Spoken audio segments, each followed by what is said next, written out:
बिस्मिल्लाहिर्रहमानिर्रहीम। अस्सलाम वालेकुम। आप लोग देख रहे हैं कुकिंग विद रिफ़त और आज मैं आपके साथ शेयर करने जा रही हूँ बहुत ही ज़बरदस्त आइसक्रीम, जिसके अंदर ना तो हम कंडेंस मिल्क इस्तेमाल करेंगे और ना ही व्हिप क्रीम और ना ही इसके अंदर हम कोई मिल्क पाउडर इस्तेमाल करेंगे। अगर आप मेरी टिप को फॉलो करेंगे तो आप खुद हैरान हो जाएंगे। घर की कुछ चंद चीज़ों से एकदम क्रीमी और बहुत ही सॉफ्ट आइसक्रीम बन के तैयार होगी। आप ये समर स्पेशल आइसक्रीम ज़रूर ही ट्राई कीजिएगा, क्योंकि हम घर की कुछ चंद चीज़ों से ही ये आइसक्रीम तैयार करेंगे। तो चले एकदम क्रीमी और सॉफ्ट आइसक्रीम बनाना स्टार्ट करते हैं। आइसक्रीम बनाने के लिए हम दूध का इस्तेमाल करेंगे। तो यहाँ पे हमने 1 kg दूध ले लिया और इसके अंदर मैंने डाल दिया है 2 से 3 टेबल स्पून चीनी और अब हम इसको करेंगे मिक्स। तो यहाँ पे हम फ्लेम को करेंगे ऑन और दूध को बॉयल कर लेंगे। तकरीबन 3 से 4 मिनट के बाद दूध को बॉयल आ जाएगा। तो यहाँ पे हम ले लेंगे दूध और इसके अंदर हम कॉर्नफ्लोर का इस्तेमाल करेंगे। तो यहाँ पे मैंने ले लिया है कॉर्नफ्लोर, तकरीबन 2 से 3 चम्मच जो है हम कॉर्नफ्लोर के शामिल करेंगे दूध के अंदर। और साथ हम कलर के लिए इसके अंदर ऑरेंज फूड कलर ऐड करेंगे, यानी कि हमने इसका वनीला कलर बना लिया है। आपके पास अगर कॉर्नफ्लोर नहीं है तो आप कस्टर्ड का इस्तेमाल भी कर सकते हैं, वनीला कस्टर्ड का। तो यहाँ पे आप चेक कर सकते हैं कि दूध को बॉयल आ चुका है। तो दूध को जब अच्छे से बॉयल आ जाए तो हम इसके अंदर डाल देंगे ये जो हमने मिक्सचर तैयार किया है कॉर्नफ्लोर का। इस तरीके से हमने इसको मिक्स कर लेना है और मिक्स करने के बाद हमने साथ साथ ये डालते जाना है और साथ ही हमने चम्मच चला लेना है। आपने मुसलसल चम्मच चलाते हुए इसे पका लेना है। अगर आपने चम्मच नहीं चलाया तो इसके अंदर गुठलियाँ भी बन सकती हैं। तो इसलिए हमने इसको तकरीबन 10 से 15 मिनट के लिए तैयार करना है, यानी कि इसे पका लेना है 10 से 15 मिनट तक। हमने इसको इतनी देर पकाना है जब तक ये थिकनेस की तरफ ना आ जाए। जब तक ये थिक होगा तो तब तक हमने इसे पका लेना है। तो यहाँ पे आप देख सकते हैं कि ये थिक हो चुका है और अब हमने इसको ठंडा भी कर लिया है। आपने इसको तकरीबन आधे घंटे के लिए रख देना है ताकि ये अच्छे से ठंडा हो जाए। तो जब ये ठंडा होता है तो ये और ही ज़्यादा थिक हो जाता है। तो यहाँ पे हमने इसको करना है ब्लेंड और मैंने यहाँ पे ले लिया है ब्लेंडर जग और इसके अंदर हम इसको ब्लेंड कर लेंगे। आज हमारी आइसक्रीम एकदम स्मूदी और इतनी क्रीमी तैयार होगी कि जब आप बनाएंगे तो आपको ज़रूर ही पसंद आने वाली है। तो यहाँ पे मैंने इसके अंदर डाल दी है जो रेगुलर दूध की मलाई होती है, वो मैंने इसके अंदर शामिल कर दी है और अब हम इसको ब्लेंड कर लेंगे। हमने इसको तकरीबन 5 मिनट के लिए मुसलसल चलाते हुए ब्लेंड कर लेना है। तो यहाँ पे आप देख सकते हैं कि ये लिक्विड हो चुकी है, थिकनेस से लिक्विड पे आ चुकी है।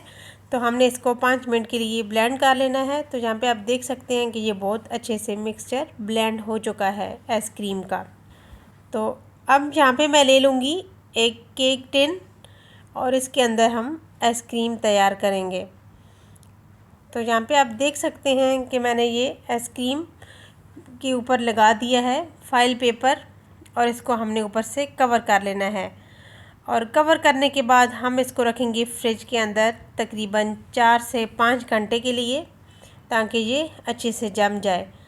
और जब ये अच्छे से जम जाएगी तो उसके बाद जो है इसका हम दोबारा से प्रोसेस तैयार करेंगे। तो यहाँ पे आप देख सकते हैं 4 से 5 घंटे हो चुके हैं, तो मैंने इसको फ्रिज से निकाल लिया है।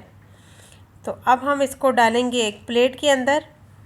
आप यहाँ पे देखते जाएं कि आइसक्रीम के साथ हम करते क्या हैं और ये इतनी ज़बरदस्त कैसे तैयार होगी। तो आइसक्रीम को हम नाइफ़ की मदद से इस तरीके से निकालेंगे। यहाँ पे आप देख सकते हैं कि आइसक्रीम हमारी बहुत अच्छे से जम चुकी है।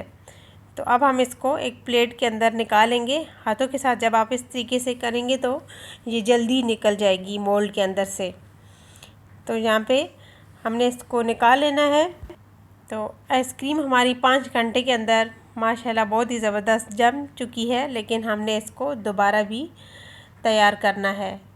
दोबारा इसी तरीके से लिक्विड फॉर्म पे हम लाएंगे और इसे जो है हम इस तरीके से कट कर लेंगे। कट करने के बाद इसके छोटे छोटे पीसेस हम दोबारा से करेंगे। तो यहाँ पे आप देख सकते हैं किस तरीके से हमने इसके पीसेस कर लेने हैं, क्योंकि ब्लेंडर के अंदर ये पीसेस जल्दी ब्लेंड नहीं होंगे।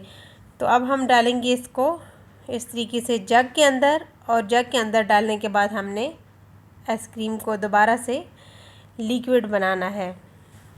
तो यहाँ पे आप देख सकते हैं कि आइसक्रीम हमने इस पर सारी जग के अंदर डाल दी है, और अब हम मशीन को चलाएंगे और इसको दोबारा से ब्लेंड कर लेंगे। तो यहाँ पे आप देख सकते हैं कि ये लिक्विड हो चुकी है, और इसे दोबारा से हमने ब्लेंड कर लिया है। और अब हम इसको आइसक्रीम की तरह इसको अच्छी तरीके से डेकोरेट करेंगे। तो मैंने यहाँ पे पिस्ता ले लिया है, अगर आपके पास बादाम है तो आप बादाम से भी इसके ऊपर जो है गार्निश कर सकते हैं। तो मैंने दोबारा से फाइल पेपर लगा दिया है, और अब हम इसको तकरीबन 4 से 5 घंटे दोबारा से रखेंगे फ्रिज के अंदर, और इसे फ्रीज़ कर लेंगे। तो आप देख सकते हैं कि 5 घंटे हो चुके हैं और आइसक्रीम हमारी बहुत ही ज़बरदस्त तैयार हो चुकी है। तो अब मैं यहाँ पे आपको दिखाती हूँ इसकी फ़ाइनल लुक कि ये कितनी ज़बरदस्त आइसक्रीम हमारी तैयार हुई है। आप यहाँ पे देख सकते हैं कि आपने घर में चंद चीज़ों से इतनी क्रीमी आइसक्रीम तैयार कर ली है। तो ये इतनी टेस्टफुल आइसक्रीम होगी कि जब आप बनाएंगे तो आपके बच्चे दोबारा भी मांग कर ही खाएंगे। आपको ये आइसक्रीम बनाने के लिए कोई मुश्किल नहीं होगी, आप घर की मौजूद चीज़ों से ये आइसक्रीम तैयार कर सकते हैं। बाहर से आपको कोई क्रीम या मिल्क पाउडर, कंडेंस मिल्क लाने की ज़रूरत नहीं पड़ेगी। अगर आपको मेरी ये मज़ेदार सी आइसक्रीम की रेसिपी पसंद आई तो प्लीज़ लाइक और शेयर करना मत भूलिएगा। चैनल पर नया तो सब्सक्राइब भी ज़रूर कीजिएगा। बेल आइकन को प्रेस कीजिए ताकि मेरी न्यू नोटिफिकेशन आपको फ्री में मिल सके। Thanks for watching. अल्लाह हाफिज़।